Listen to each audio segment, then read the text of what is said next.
This lesson aims to, number 1, compose a song that expresses responsible freedom. Number 2, differentiate freedom among various schools of thought. Number 3, evaluate and exercise prudence in choices. And number 4, explain the different perspective about freedom. And last, number 5, realize that choices have consequences. Don't forget to take down notes your questions and clarifications so that after this discussion, you can ask and consult your philosophy teacher. Freedom of the Human Person, Module number 5. Do we have our freedom? Freedom is not a new word for us. In fact, every day, we can hear the word freedom from different persons, different places. For today's presentation, I am going to discuss what freedom really is from the perspective of different people. I prepared a PowerPoint presentation for you to understand the word freedom. Today, you will learn the perspective of different people on how they define the word freedom. We have Aristotle for his power of volition, St. Thomas Aquinas for his love is freedom, John Paul Sartre for his individual freedom, last, Thomas Hobbs and Jean-Jacques Russo. This lesson highlights freedom from the intellectual, political, spiritual, and economic aspects. So let's define the word freedom. Freedom in a political and social context means the freedom of an individual from oppression, compulsion, or coercion from other persons, an authority figure, or from society itself. Now let's make it deeper.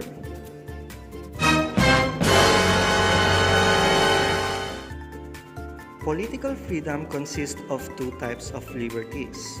We have positive liberty, which refers to a person taking control of his or her own life and fulfilling one's potential. For example, number 1, the right of individual to have an education. Number 2, freedom of speech. Another example, you wanted to become a successful teacher, doctor, or scientist. As a person, you have to strive hard to achieve that dream or fulfill what you really want in life. Flashback. Halimbawa, inutusan ka ng mama mo o kaya ng papa mo na bumili ng ulam o kaya ng gulay. Kung i-connect natin ito sa positive liberty, hindi mo susundin yung utos ng magulang mo. Bakit? Kasi nga, ikaw ang may control ng sarili mong buhay at ginagamit mo ang sarili mong freedom. End of flashback. Negative liberty, on the other hand, is freedom from external restraint, barriers, and other interferences from other people. Example number 1. I wanted to come but my anger with Harry Styles forbids me to go. Number 2. My mother wants me to become a teacher even though I want to become a nurse. Another example.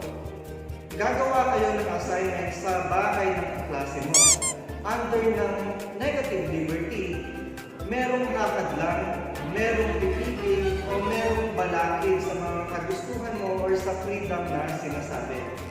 Ano yun? Yung magulang mo. Yung magulang mo yung nagsilbing hadlang sa mga kagustuhan mo or naglimita sa iyong kalayaan. Ask you how you are, you just have to say that you're fine when you're not really fine, but you just can't get into it because they would never understand. To compare the two types of liberties, positive liberty means achieving what you want without interference or hindrance from other people, while negative liberty, there is or are people who stop you to do what you want in life. Next, we have the word liberalism, meaning upholds the preservation of individual rights and stresses the role of the government in protecting these civil liberties. Liberalism is a political and moral philosophy based on liberty and equality. The best example of liberalism is when Jose Rizal and Andres Bonifacio opened the eyes of the Filipinos that the Spaniards or the authorities who are governing us should limit their abuses and power in ruling our country. The ultimate goal of liberalism is to ensure to limit the power of those who have powers and guarantee the rights of people in community.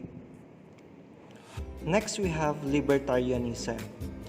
Believes that the individual, not the government, is the best judge in upholding and exercising rights.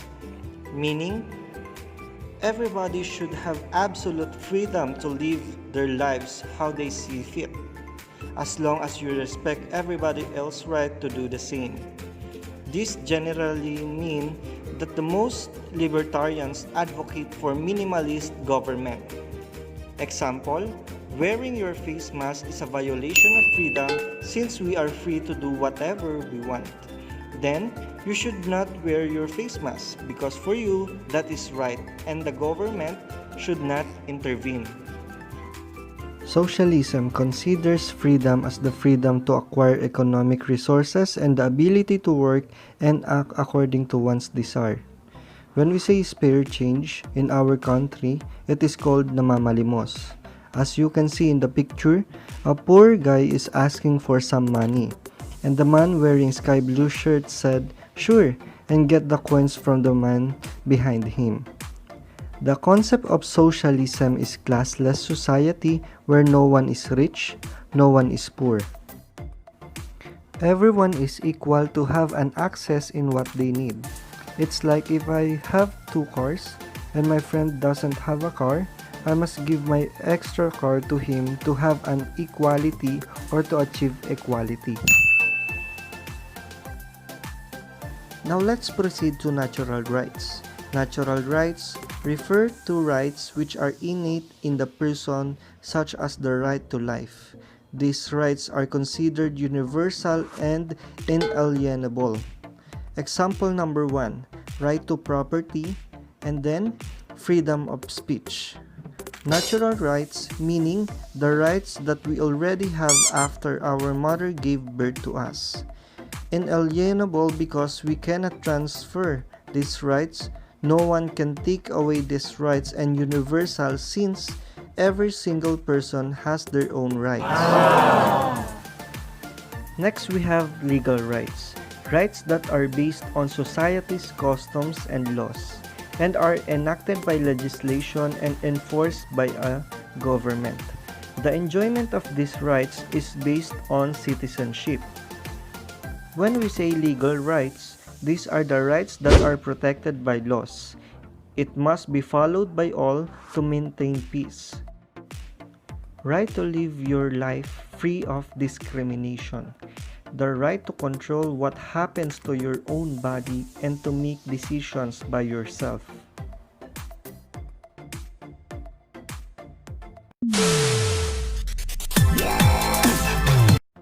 And now, let's proceed to different philosophical views. First, we have Aristotle. Aristotle was born 384 to 322 BC. One of the brightest students at Plato's academy, and opened his own school in Athens called the Lyceum. First, let's define power of volition. It means this act requires you to choose by your own will or your volition. As you can see in the picture, for example, the mother is asking her daughter where she is going, but the daughter answered her mother in a rude way. If we're going to connect it to Aristotle's power of volition, we should be aware of any consequences or what might happen to our every action, because according to Aristotle, everything happens for a reason. A few moments later. For Aristotle, a human being is rational. When we say rational, we are using our mind for every actions that we are doing. Human freedom is expressed in two ways. Number one, free will and free action. Another example, it is your choice in life if you want to be positive in life or be happy, or you want to be negative or sad. We are the one who control our own life through our rational choices.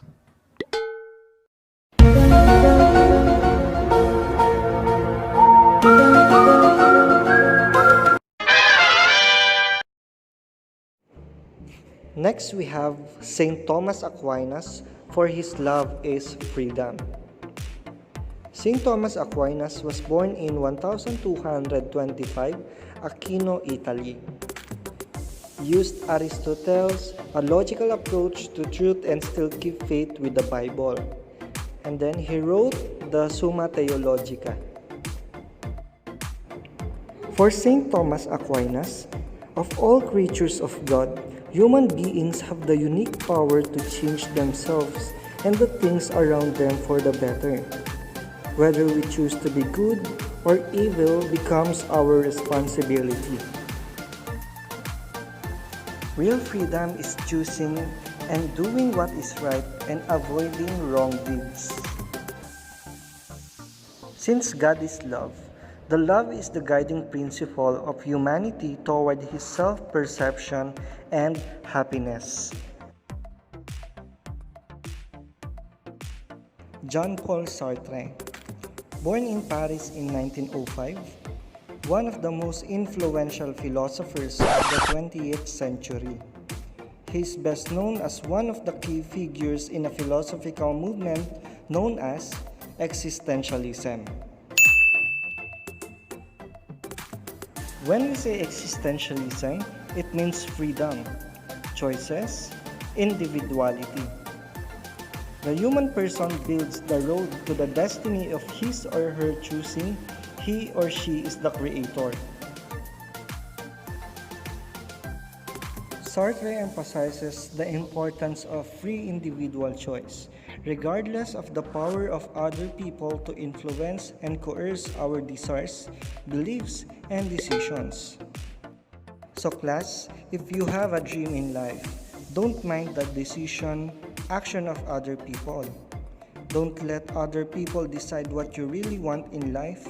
Again, when we say existentialism, it means freedom from you to do what you want in life. Next in line, Thomas Hobbs, born in London, and he is the author of Leviathan. Before society, we were in the state of nature. An individual dictated what he or she could not do. Hobbes called this hypothetical time with no rules to govern our behavior the state of nature. And he described life there as solitary, poor, nasty, brutish, and short. Men are selfish and greedy. When we came into contact with other people, we entered a society. When we created a state and government, we entered a social contract. Therefore, man can be expected to enter himself into a social contract. What is social contract? It is a philosophical fiction, a metaphor, and a certain way of looking at a society of voluntary collection of agreeable individuals. Right acts are those that do not violate the free, rational agreements that we have made. Free, rational, self-interested people realize that there are more benefits to be found in cooperating than in not cooperating.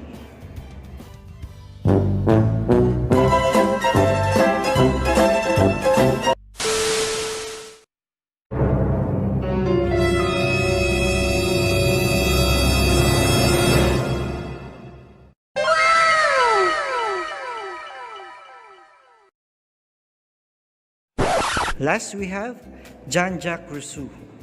He was born in Geneva. He said, he is convinced people are smart, kind, and good.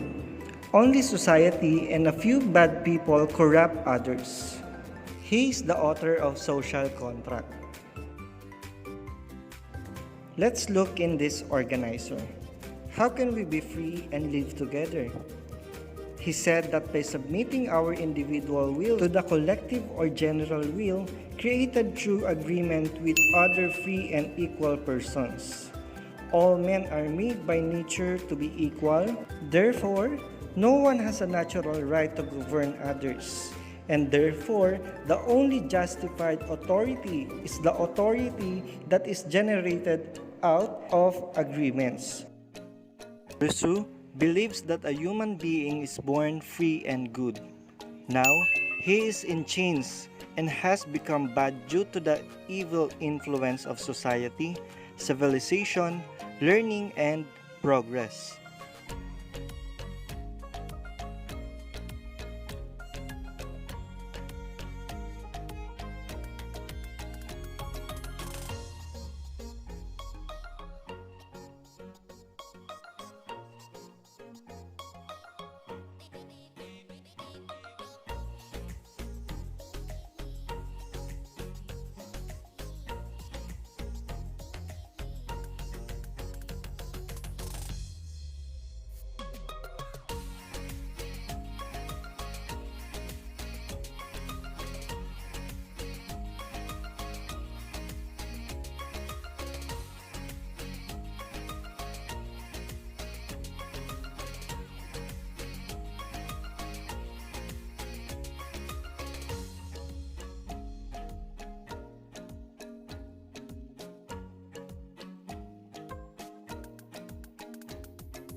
Happy learning at home with lessons made easy by Olivarian GoTeach.